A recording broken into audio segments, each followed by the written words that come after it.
The last thing Elliot Reeve expected that morning was to accidentally insult an empire. One moment he was minding his own business, sipping lukewarm synth coffee in the Mimosa's observation deck and trying to remember whether the Zalari preferred to be greeted with a bow, a salute, or an interpretive dance. The next, the diplomatic shuttle shuddered violently as proximity alarms screamed, screens flickered red, and the automated AI started reciting something in what he was pretty sure was Klingon. Unidentified vessel, a voice thundered through the comms, laced with static and what sounded like mild condescension. You have entered sovereign Zalari territory. You are now property of her radiance. Cool, Elliot said, cradling his coffee. Do I get a membership card? He didn't get an answer.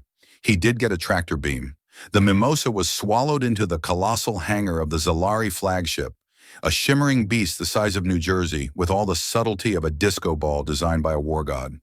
As Elliot stumbled off the ramp, flanked by humorless guards in obsidian armor, he tried to project confidence. Unfortunately, confidence looked a lot like nausea when you hadn't had breakfast. The corridors were cathedral-like, lined with glowing runes and faintly humming panels. The air smelled faintly of ozone, or maybe arrogance. In the grand chamber, Elliot was led to the center of an elevated dais surrounded by Zalari officials. And then she entered. Queen Zirelia of the Zalari Imperium. She walked like thunder in slow motion. Every Zalari in the chamber knelt as her long cloak swept across the polished floor, which was probably made from compressed neutron stars or really smug marble. Her features were striking, tall, symmetrical, flawless, with silver eyes that seemed to scan not just your face but your bloodline. Her long ears curved elegantly back from her head like sculpted antennae, twitching faintly as if catching signals from stars too shy to speak directly. Elliot's brain, already frayed from the gravitational turbulence, chose this exact moment to short-circuit. She stopped before him, said nothing, simply looked, and Elliot, a man who once talked a customs agent into releasing his suitcase using only a limerick, opened his mouth and blurted, "You're so beautiful I can't even speak." The silence was total. Even the translator beetle on his collar froze, blinking softly like it wanted to disown him. Zirelia's ears twitched once, then, impossibly, her cheeks flushed. Not red, Zalari didn't do red, but a bright iridescent blue that shimmered like holographic embarrassment. The court gasped. One guard dropped their plasma pike. Somewhere, a protocol droid short-circuited from emotional overload. Zirelia, sovereign of 1,000 moons, took one precise step back. "I beg your pardon?" she asked, voice like velvet dipped in ice. Elliot, realizing he was very possibly about to be atomized for flirting, coughed. "I mean, that was not a line. It was just like, wow. You walked in and my brain just hit a firewall, like blue screen of beauty." Another silence. The Queen's ear twitched again. A low rumble passed through the chamber, somewhere between confusion and amusement. "You are a diplomat?" "Technically," Elliot said, "but mostly I just drink coffee and pretend I understand galactic trade law." A murmur passed through the council. A robed Zalari official leaned in and whispered something into the Queen's ear.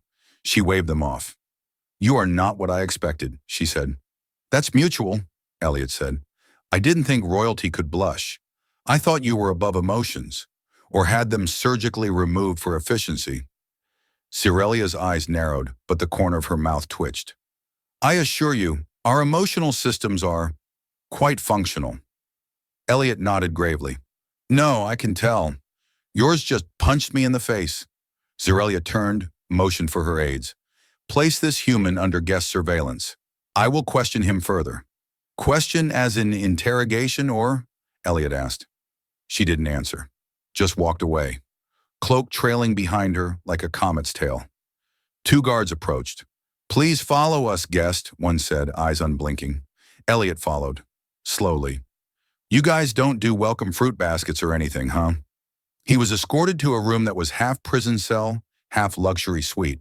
There was a gravity-adjustable couch, a hovering data screen, and a snack dispenser that offered things like crispy neutron clusters and hydrated glow bark. He chose something that looked like a glowing grape and tasted like static. As he paced the room, Elliot tried to make sense of what had just happened. He wasn't exactly experienced in interspecies flirtation. He barely handled dating humans. His last relationship ended when he forgot their anniversary and sent a text saying, "Happy Memory Day," followed by an emoji of a cow.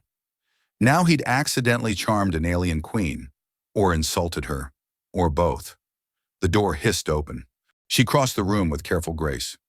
"You have disrupted court protocol, undermined centuries of decorum, caused visible pigment alteration in your queen.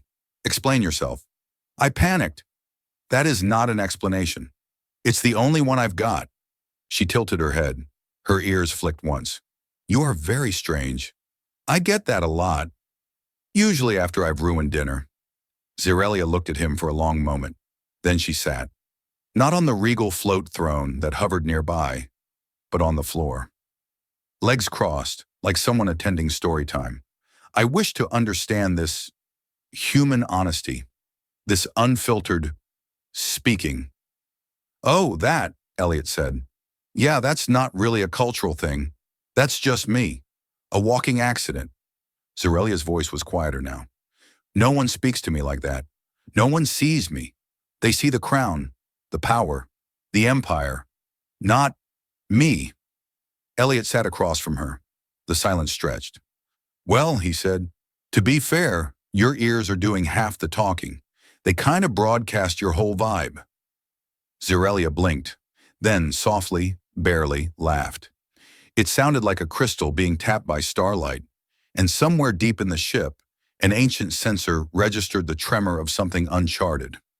Something potentially dangerous. A queen beginning to feel. Elliot woke up to a holographic rooster screaming motivational phrases in 12 languages. It took him 3 seconds to realize the room he was in wasn't his dingy apartment back on Earth, and another 5 to remember that he was technically still a political prisoner, or a very confused suitor. The line was getting blurry. The lights adjusted automatically to his brainwave pattern, which the Zalari apparently considered polite, but which made Elliot feel like he was being silently judged by 1,000 sentient lamps.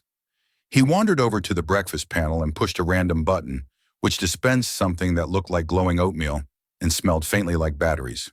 He poked it. "Hard pass." The door hissed open before he could locate a spoon. Zarnak entered. Zarnak being the Zalari escort assigned to Elliot, possibly as a babysitter, possibly as a subtle executioner. It was hard to tell. Zarnak's face remained fixed in a state of permanent irritation, like someone who'd been forced to chaperone a toddler on a warship. Her radiance requests your presence. Is this the kind of request where if I say no, I wake up in a time loop? Zarnak blinked once. "Follow me." They walked through the corridors of the royal flagship, passing Zalari officers who parted like waves around Elliot, occasionally muttering things that sounded suspiciously like soft blood and emotion vector. One particularly tall Zalari made the sign of the hexagon, which Elliot decided was either a sacred blessing or an ancient insult. He was brought to the central chamber, not the throne room this time, but a vast simulation hall filled with floating glyphs, pulsing geometric constructs, and something that looked like a meditation garden designed by a sentient Rubik's Cube. Queen Zerelia stood at the center, hands behind her back studying a holographic projection of Earth. Elliot cleared his throat. "If this is about the planet, I promise it wasn't my idea to invent Twitter." Zerelia turned, her expression unreadable. "I have reviewed your culture. That's a dangerous sentence." She tilted her head. "I watched 17 hours of your reality programs. If these are to be believed, your species solves conflict by isolating itself in artificially dramatic environments and voting each other off islands." "Yeah," Elliot said, rubbing the back of his neck.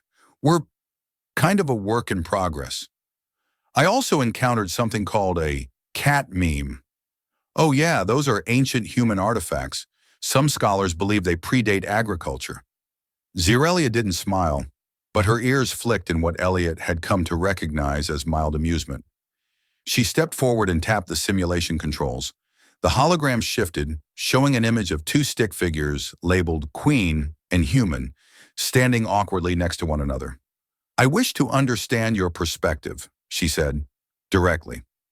Elliot squinted. You want me to teach you how to be human? I wish to learn emotional inefficiency, spontaneity, irrational affection, the art of unfiltered speech. You're asking me to teach you how to mess up on purpose. Zerelia gave the tiniest nod. I have scheduled a 2-hour session titled Lessons in Flawed Behavior. You will begin now. Elliot held up a finger. Okay, great. Just quick question. Are you aware that your entire war council is watching us from behind that transparent energy shield? Zerelia did not turn. They are concerned. Let them observe. Cool, cool, cool, Elliot said, glancing at the scowling figures. No pressure, just an impromptu TED Talk on the wonders of human awkwardness in front of a military tribunal. She waited. All right, he said. Lesson 1, sarcasm. It's a form of humor where we say the opposite of what we mean to express disdain, irony, or deep emotional detachment. Zerelia looked intrigued. Demonstrate. Elliot pointed at the hologram of himself. Wow, that guy looks super intelligent. Definitely didn't try to eat a scented candle once because he thought it was fancy candy. The Queen blinked. So you are not complimenting yourself? Nope. Sarcasm, she pondered. You are attempting to mask emotional pain with humor. Correct. That is deeply inefficient. That's the idea. Zerelia stepped closer. Lesson 2. Elliot nodded. Jokes. Jokes are structured absurdities designed to provoke laughter, discomfort, or existential dread, depending on how long you've been awake. He cleared his throat. Knock, knock. She stared. Who is knocking? It's a format. Just say, who's there? Who is there? Interrupting star cow. Interrupting star co. Moo! Elliot shouted, throwing his hands in the air. Zerelia stared at him for a long moment. Then her ear twitched so hard one of her royal aides flinched. She exhaled and made a sound. It was not a laugh exactly, more like a restrained sonic hiccup, but it echoed through the hall like an unscheduled nebula. Lesson 3, Elliot said, bowing. Overreacting to small compliments. You're doing great. She raised an eyebrow. That was sincere? Half sincere, half bit. You'll get used to it. Zerelia turned to her counsel. This exercise will continue. Dismissed. The Zalari officers didn't move. That was not a request, she said. They dispersed like insects under a magnifying glass. Zarnak remained by the door, twitching as though allergic to everything occurring. Zerelia turned back to Elliot. Tomorrow we will cover interpersonal anxiety and unprompted dance. I can't wait, he said. I'll bring charts. She paused. Also, I have scheduled a private dinner. For analysis, Elliot blinked. Dinner or royal food evaluation dinner where I have to eat something that whispers regrets? Possibly both, he grinned. As long as it's not the glowing oatmeal. Zerelia looked at him, ears tilting. You're strange, Elliot Reeve.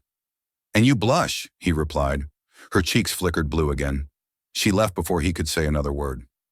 Back in his suite, Elliot sat on the floating couch and sighed. He was either building a diplomatic miracle or plummeting headfirst into the weirdest intergalactic crush in recorded history. Maybe both. The dinner room floated. Not metaphorically, it literally hovered 3 meters above the gravity deck in a transparent sphere, gently spinning like an ornamental snow globe someone had filled with diplomacy and the looming risk of interspecies flirtation. Elliot pressed a hand to the inside of the sphere and watched the stars ripple. He was wearing a formal tunic that itched in 17 places and may have been partially alive. It whispered affirmations every time he scratched. You are statistically acceptable, it murmured, possibly desirable. I'm going to assume that's a compliment, he whispered back. Zerelia entered, escorted by 2 floating pylons carrying crystalline dishes. Her gown was darker than a collapsed star and shimmered every time she moved like someone had embroidered equations into the fabric. Elliot stood too fast, knocking over his water sphere. It hovered midair in shame. Greetings, Zerelia said. I hope your attire is not malfunctioning. It's fine, Elliot said, adjusting the collar. It keeps telling me I'm emotionally competent. I don't know whether to feel comforted or called out. She sat with precise, regal grace. The pylons presented an appetizer that looked like translucent flowers wrapped around cubes of something gelatinous and vibrating.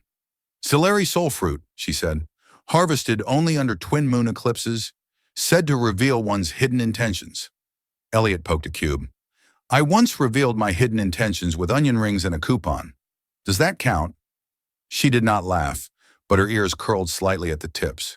She took a piece with slender fingers and ate it, eyes watching him. Elliot followed suit. The fruit melted on his tongue and tasted like every dream he'd ever forgotten just before waking up. It was alarming and mildly minty. I regret nothing, he said, swallowing, except maybe the second bite. That one had a flashback. Zerelia leaned forward. You are different from your leaders. Untrained, illogical, yet disarmingly effective. Disarmingly is a strong word. Last time I tried to use charm as a tactic, I was banned from a vending machine for 6 months. She tilted her head. I have studied over 9,000 Earth psychological profiles. Most display elevated self-preservation tendencies. You, however, seem inclined toward deliberate vulnerability. I prefer the term professional chaos facilitator. The main course arrived, spirals of what looked like bioluminescent pasta intertwined with seeds that glowed faintly in response to emotion. Every time Elliot made eye contact with Zerelia, his plate lit up like a rave. Okay, these noodles are tattling, he muttered. They are affection-sensitive, Zerelia said calmly. Part of our Truth Feast customs. Truth Feast sounds like a holiday we'd invent and immediately commercialize. Zerelia touched her fork to one of the spirals. Her expression changed slightly. You're nervous. I'm on a date with a monarch who could rearrange my atoms alphabetically. Nervous is my resting state. She blinked slowly. I am told that among humans, nerves often precede confession. Oh, we're doing confessions. Okay. I once pretended to understand quantum linguistics for 6 months because I liked the lab coat. Zerelia nodded solemnly. I sometimes imagine abandoning my empire and becoming a planetary gardener. Elliot nearly choked on a seed. I'm sorry, what? She shrugged. Growing things. They do not lie. They bloom or they wither. Simple. Honest. There was a silence. Comfortable. Unscheduled. Then Zerelia glanced toward a side panel. A message pulsed. War Council requesting audience. Urgent matters. She sighed, then touched the panel and declined. Shouldn't you? They are capable of panicking without me. It's their core competency. Elliot grinned. If you ever want to moonlight as a sarcasm instructor, I can get you a gig. I have been practicing. She reached across the table. Her fingers brushed his. The glow from the plates intensified like they were applauding. Do you often fall for planetary rulers? She asked. Only the ones who kidnap me, reorganize my worldview, and feed me emotionally sensitive spaghetti. Her expression remained poised, but her ears betrayed her, shivering slightly, pulsing with blush. From outside the sphere, Zarnak hovered grimly on a security drone, watching the dinner with the expression of someone mentally drafting a resignation letter in 5 languages. Would you like to see something? Zerelia asked. Only always. She stood. The walls of the sphere faded into full transparency. Stars spun around them, impossibly close, impossibly many. In the distance, a living moon blinked slowly and resumed orbit. Zerelia raised a hand. The stars shifted. A shape formed. 2 figures, barely silhouettes, orbiting one another in shifting light. It is a Zeleri courting projection, she said, used for ancient bonding rituals. I like it, Elliot said. It's subtle. She lowered her hand and the stars returned to normal. I do not know what this is, she said quietly. This, United States. It is not in the simulations. Well, Elliot said, stepping closer. Maybe that's the point. Their hands touched again. The plates glowed so brightly they shorted out. In the War Council chamber, emergency alerts began to ping. Unknown variable detected. Emotional deviation increasing. High command argued over protocol, but Zerelia simply stood with Elliot, watching stars they didn't have names for. The next morning, Elliot awoke to the sound of his outfit whispering, "You are radiantly average today." He groaned, pulled the collar over his head, and stumbled toward the console as the room gently realigned its gravity field to match his blood pressure. A notification blinked on the wall. You have been summoned to Imperial Heart Court. Subsection: Emotional Judiciary Dress Code. Non-threatening refusal penalty. Possible banishment or extended polite conversation. He sighed, grabbed a tunic that only flickered with passive-aggressive LED runes, and followed the corridor, half expecting another floating food orb to tackle him on the way. Instead, Zarnak stood waiting, holding what looked like a ceremonial binder made of woven starlight and bureaucratic spite. You're late, Zarnak muttered. The council is already heated. Elliot adjusted his tunic. They do realize I didn't propose marriage, right? I made her laugh. That's not sedition. On Earth, that's a second date. Zarnak didn't respond. His nostrils flared slightly, which on Isolari meant either disgust or hay fever. The Heart Court was less of a courtroom and more of an existential arena. Floating platforms formed concentric rings above a bottomless drop, and a giant central orb recorded every emotional fluctuation for legal calibration. The council members were suspended in anti-gravity thrones, robes billowing dramatically even though there was no wind. Elliot stepped onto the defendant's disc, which hummed in a disapproving key. The high judicator rotated slowly toward him. Her ears were long and wrapped in ceremonial filaments that shimmered with a kind of judicial menace. Elliot Reeves, she began, you stand accused of compromising her radiance through erratic emotional contagion, unauthorized intimacy, and the destabilization of at least 4 core protocols regarding sovereign detachment. Elliot raised a hand. I'd like to plead extremely human. A ripple of disapproval passed through the chamber. Zerelia sat on her own platform, expression unreadable, back straight, ears twitching once every few seconds, like a radio trying to find the right signal. The judicator continued.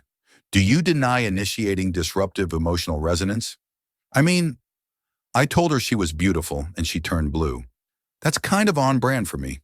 Is it true, another counselor intoned, that you caused her radiance to experience involuntary mirth during a classified strategic briefing? She laughed at a joke about space goats. There were diagrams involved.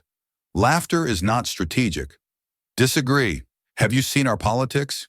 The orb pulsed violently. The judicator tapped a crystal key. A hologram activated above Elliot's head. Dozens of clips showing him making Zerelia smile, lean in, tilt her head, eat carbonated dessert with visible enjoyment. Each moment was time-stamped and emotionally tagged. Subversion, unsanctioned amusement, reciprocal curiosity. I think you're overreacting, Elliot said. With all due respect, this feels like prosecuting someone for giving a plant sunlight. Her radiance is not a plant.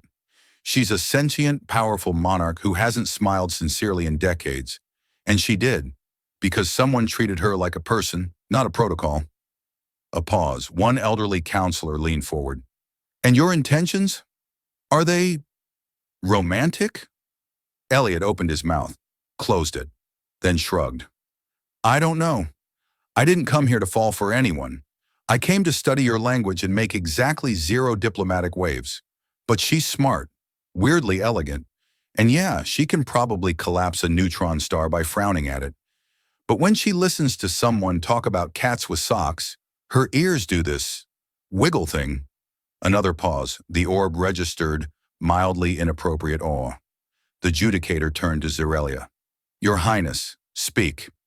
Zerelia stood. The room quieted. This human has done what no one else has managed. Not with gifts, not with genuflection.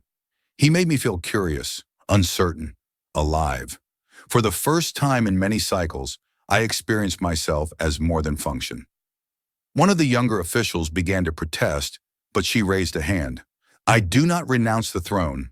I do not abandon my people, but I question a system that treats authenticity as a threat. A murmur spread. Elliot stepped forward. Look, I know I'm not what you expected. I mispronounce names. I knock over sacred utensils. I once greeted a dignitary by quoting a song from a 1990s sitcom. But if there's a chance to build something, anything, that includes laughter, shouldn't that be a sign of progress? not collapse. The orb pulsed. High intensity. Honesty detected. The judicator blinked once. Then reluctantly, she tapped her staff. The accusation glyphs dissolved. This court does not approve, but it will not interfere. Zerelia looked at Elliot. Her ears twitched in slow, symmetrical arcs. Outside, the stars pulsed in a rhythm no algorithm could explain. Zarnak, waiting in the hallway, muttered something that translated roughly to, "I knew it." "We're doomed." Elliot stood on the observation deck with a ceremonial ribbon tied around his head.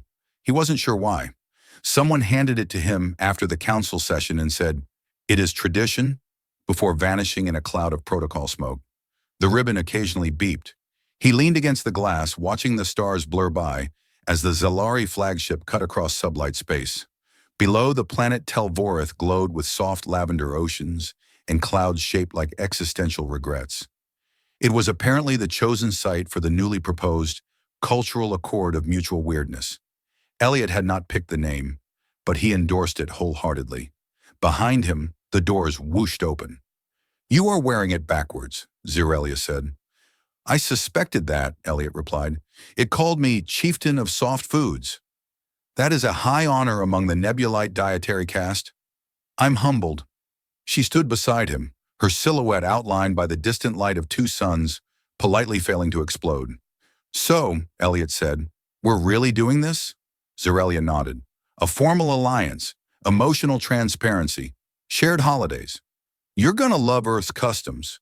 We have one where people dress up as monsters and demand processed sugar from their neighbors. Solari do that on alternate Wednesdays. We call it assertive diplomacy training." He grinned. "We might not be so different." She turned to him. "Are you afraid?" "Terrified," Elliot said.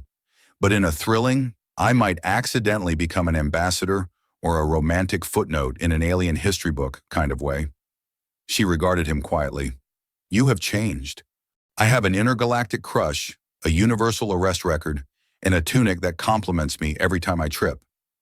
Yeah, I'd say I've grown." Zerelia's ears curled slightly. "I mean emotionally." He paused. "Oh, that too. I used to think vulnerability was a bug. Turns out it's just the manual override for connection." The lights in the corridor shifted from diplomatic blue to mildly festive lavender, signaling the beginning of the accord ceremony. Zarnak appeared, holding two ceremonial tablets and looking like he'd aged 6 solar cycles in the last week. "The crowd awaits," Zarnak said. "I have prepared an emergency sedative in case either of you says something human." "No promises," Elliot said, accepting his tablet. "I have 3 puns locked and loaded." "You're a menace," Zarnak muttered, then walked off before he could hear Elliot say, "You wound me, sir." The ceremony took place in the open sky above Telvorith, on a floating stage held up by gravity ribbons and interpretive drones. Delegates from 12 systems hovered in concentric orbits, broadcasting every facial twitch and diplomatic eyebrow, raised back home. Elliot stepped up first. "I, Elliot Reeve, certified chaos gremlin and occasional peace facilitator, do hereby agree not to weaponize affection, sarcasm, or space pasta against the Zalari people. In return, I request full meme exchange rights, limited teleportation access, and the Queen's full cooperation in attending one Earth birthday party per solar cycle." There was a pause, then polite applause, followed by a brief Solari chant that translated roughly to, "May your awkwardness bring balance." Zerelia stepped forward. "I, Zerelia, Queen of the Imperium, Guardian of Void Protocols, formally recognize the value of unstructured emotion. I accept vulnerability not as weakness, but as potential. And I accept this alliance with open logic and guarded optimism." Then after a beat, she added, "And I will attend the birthday party, provided there is cake and no singing." Elliot held out his hand. Zerelia extended hers. Their fingers touched. The drones emitted a celebratory ripple that temporarily disrupted local radio signals. Afterward, as the guests dispersed and the atmosphere returned to low-key diplomacy, Elliot and Zerelia wandered toward the ship's botanical chamber. A gift from a Terran envoy who thought flowers were the universal language. Most of the plants were confused but compliant. They sat on a bench made of living crystal. Elliot stretched his legs. Do you think this will last? He asked. The Accord? Possibly. No, I mean, us. The Queen and the Chaos guy. Zerelia looked at him. Possibly, he laughed. You're getting good at uncertainty. I have an excellent tutor. They sat in silence for a while, watching a bioluminescent fern attempt to imitate their body language. Zerelia spoke softly. Before you, I only knew power, command, predictability. Now I know the shape of confusion, the taste of fear, the color of blush. Elliot reached for her hand. And it is beautiful, she said. He squeezed her fingers gently. You're so beautiful I can't even speak, he whispered again. Zerelia blushed. The fern blushed too for some reason. Above them, the stars kept spinning, unaware that history had just bent ever so slightly toward the improbable. And Elliot, once a bumbling linguist with a lopsided smile, now sat next to a queen who once ruled with precision. Neither of them certain, but both of them finally real.